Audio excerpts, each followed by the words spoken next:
For my evidence-based practices research, I researched embedded direct instruction in preschool curriculum. The specific study that I looked at was a comparison of activity-based intervention and embedded direct instruction when teaching emergent literacy skills. This study was published in the Journal of Special Education in 2014. The study was conducted by Appalachian State University faculty, Botts, Lasardo, Tillery, and Wirtz in 2014. These faculty members are all part of the Speech and Language Pathology department at the university. The study focused on the effective and efficient instruction of early literacy skills, specifically phonological awareness skills. The study used two intervention strategies, the first being activity-based intervention and the second being embedded direct instruction. During the preschool years, children develop foundational skills necessary for the development of conventional literacy. We don't go to school in kindergarten and simply learn how to read.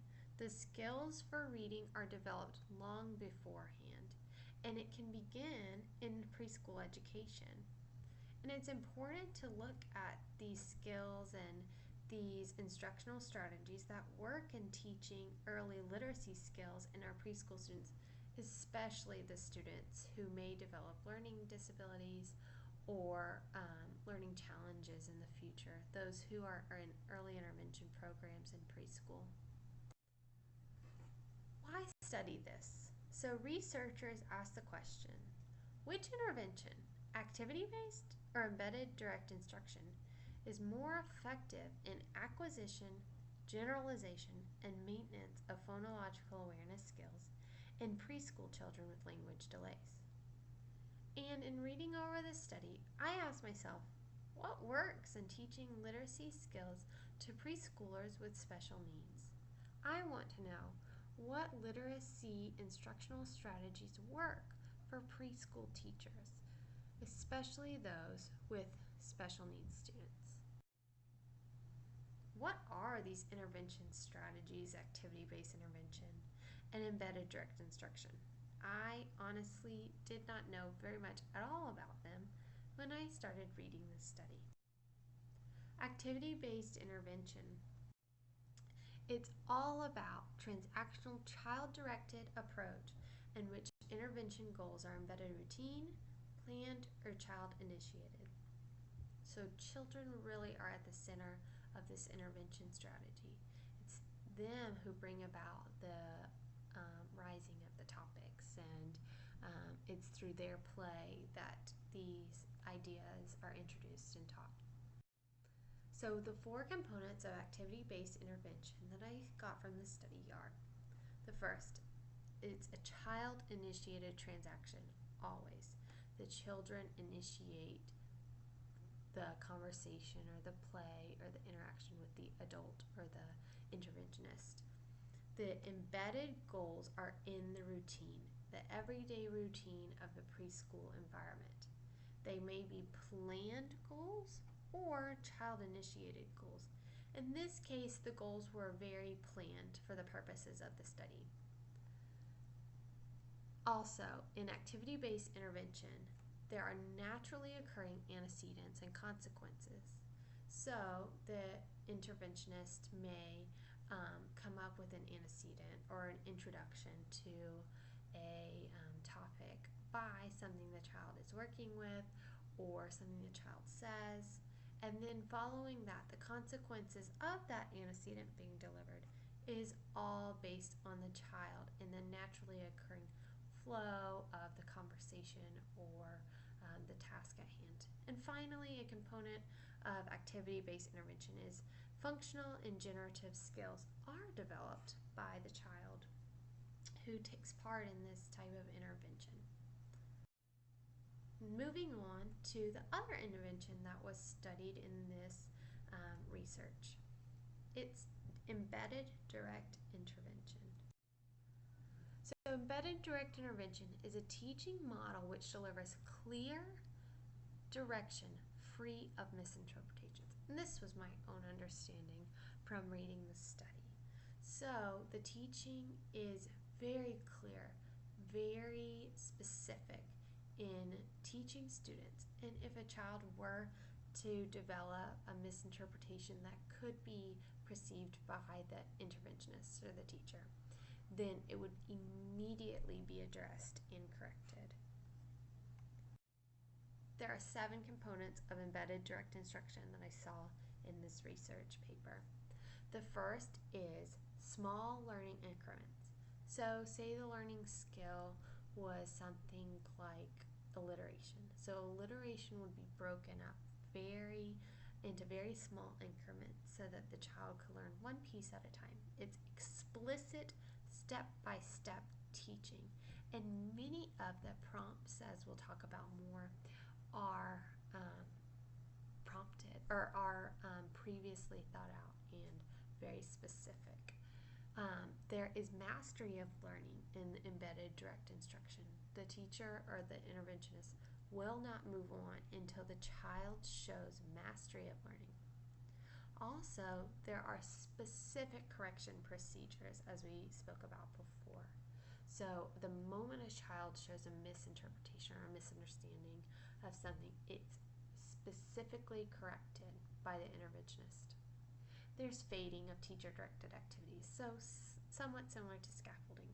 The teacher will scaffold the child at the beginning, being a model for the child what the appropriate response is, and then slowly the teacher will kind of back away and allow the child more and more independence each time a skill is worked on.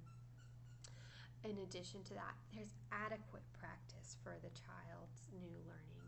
They have many opportunities to practice their skill. And finally, there's always cumulative review in embedded direct instruction. So the teacher continues to go back to that learning and practice it with the child so that they don't regress or don't forget or lose the skill. Specifics about the study. There were 5 male students chosen as the participants for the study, and they were between the ages 4 years old, 4 years 2 months old, and 5 years 7 months old. The children in this study, all 5 of them, had been diagnosed with mild to moderate language impairment, which was characterized by challenges producing and comprehended language. With that said, none of the children in this study exhibited vision or hearing impairments, and all of the children in this study spoke English as their first language. So there wasn't any chance for misunderstanding because of a different first language or a different instructional language than the child was familiar with. And some details about the interventions used. One is that in this study there was a modified alternating treatment design used throughout the study. That means that because the same 5 students were used in both studies, or the entire study, but in both interventions, activity-based and embedded direct instruction, there were alternating treatments used. So we'll talk more about this, but for example, in activity-based intervention, they might have been working on alliteration, and in embedded direct instruction, they might have been working on segmenting words, for example, those phonological awareness skills. But these interventions were never used on the same day. They were used on alternating days. And like I said, they never had the same skill that they were working on, because that would very much be confusing when looking at data. So another detail about this study is that because it's a single subject study and it used alternating treatments, it took place over 6 weeks. And the participants took part in 8 20-minute sessions of both activity-based intervention and embedded direct instruction throughout the study. There were 8 generalization sessions throughout the week, each week, to measure the progress of the child's generalization of each skill. 5 months after the intervention's treatment ended, so the interventionists said goodbye. They had collected all their data throughout their intervention. They came back 5 months later to give the participants 3 consecutive maintenance sessions to determine how much information they had retained. And later on, we'll talk about which intervention proved to allow for more retention of the skills. And finally, 2 speech language pathologists were the interventionists in the story, since it was for the speech language pathology department at Appalachian State University. The data collected in this study was collected using interval recording system. Each 20-minute session was broken down into 21-minute intervals for the recording purposes of the study. And both intervention approaches were measured for the target skill acquisition. So we'll talk more about that when we get into the results. The implementation of the intervention strategies was very extensive, so I've kind of broken it all down into the different characteristics of each intervention. The first characteristic of the study is the nature of the transaction. Looking at activity-based intervention, the transactions occur based on the child's interests, their actions, and their motivations during routine or planned activities. So the interventionist meets the child at their interest, what they're doing, and kind of tries to bring about the skill that's being worked on. However, in embedded direct instruction, the interventionist delivers a scripted verbal prompt during an ongoing activity unrelated to the prompt. And the child is encouraged to respond in embedded direct instruction. That's one key characteristic of that type of intervention. The learning goals component of the study is different for both types of interventions. Activity-based interventions use embedded learning goals in meaningful routine, which are planned, and child-directed activities. The goals are targeted skills introduced alone one at a time, and the skills are taught to mastery over 3 sessions. Before a new skill will ever be introduced, the skill has to reach 100% mastery. Embedded direct instruction is similar in that the skills are taught for mastery over 3 consecutive sessions, and a new skill won't be introduced unless mastery is reached with the first skill. But embedded direct instruction differs because it is embedded and distributed in a variety of typical ongoing activities. The skills are introduced one at a time using explicit systematic teaching sequence. That's very key to this intervention. And there are 2 introductory days where responses are modeled for students.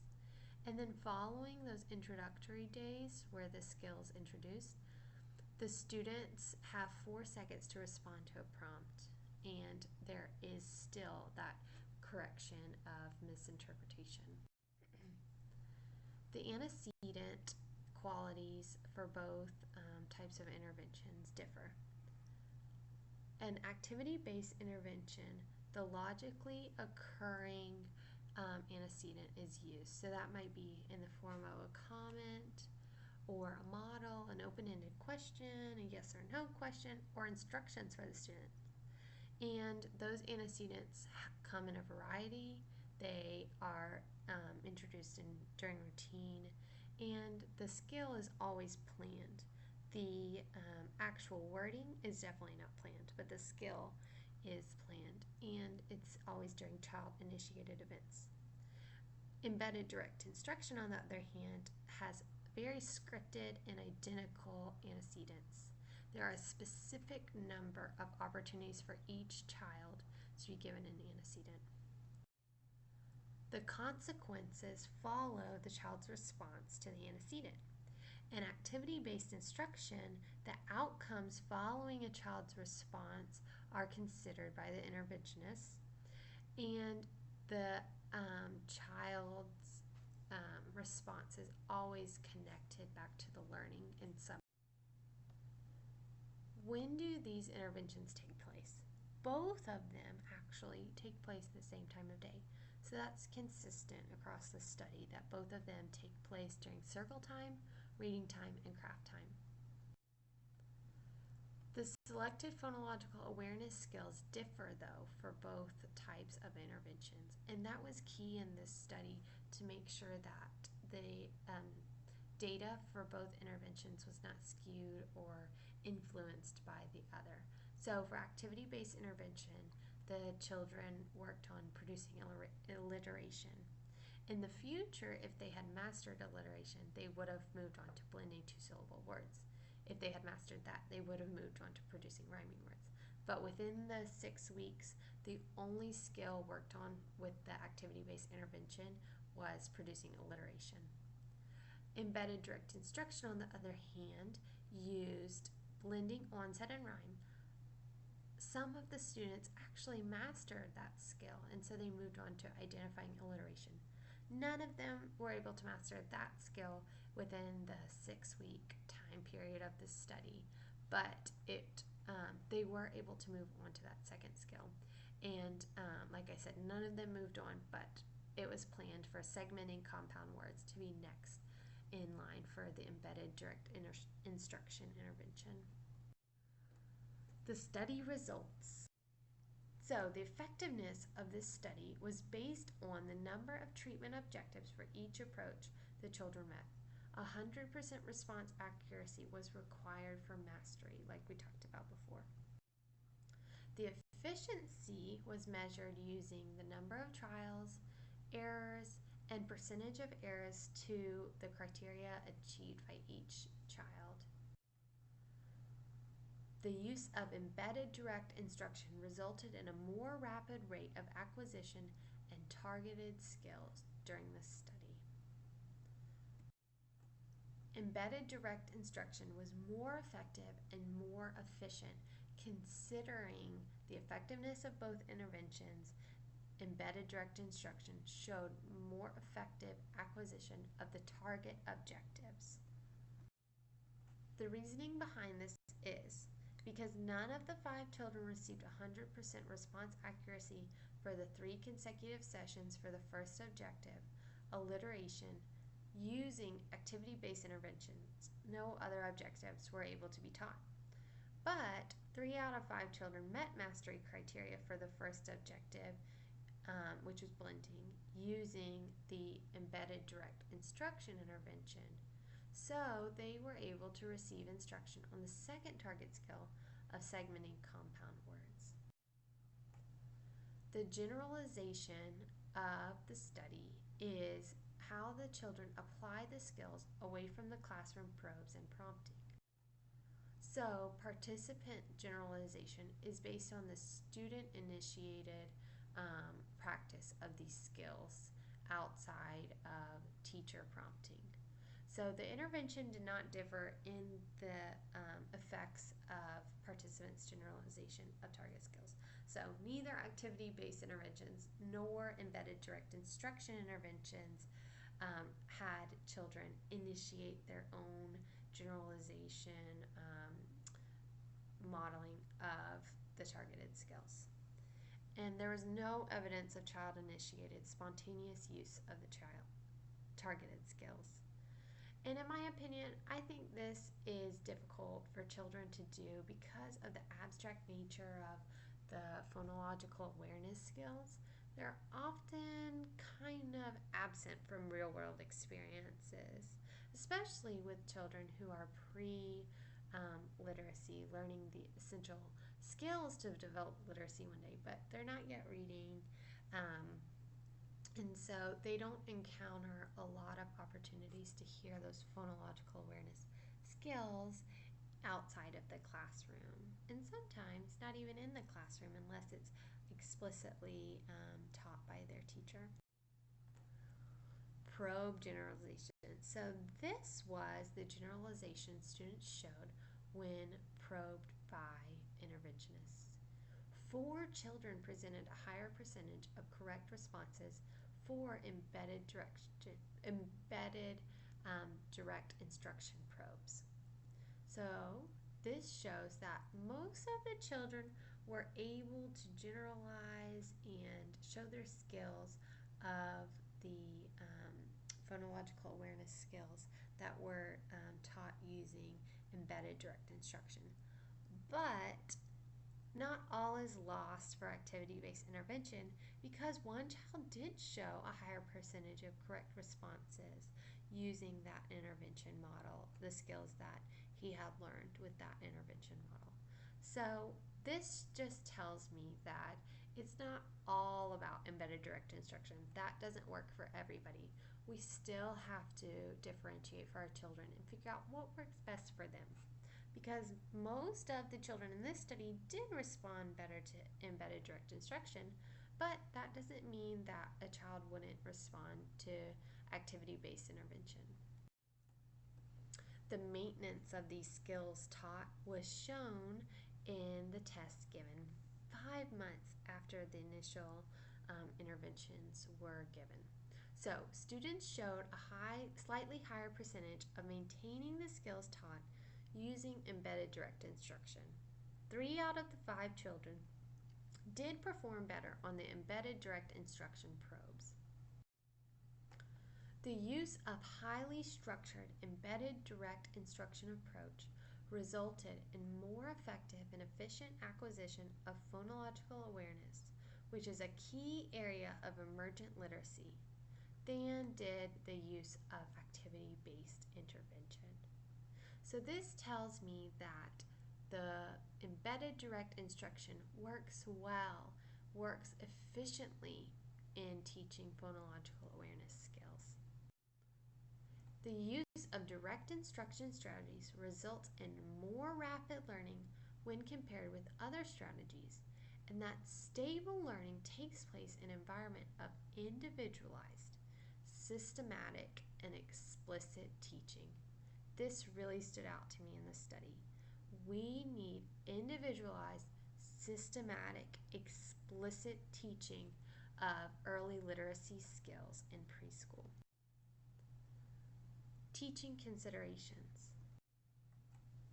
When thinking about including embedded direct instruction in my own classroom, I had to first think about what that means, what applying this intervention means in my instruction.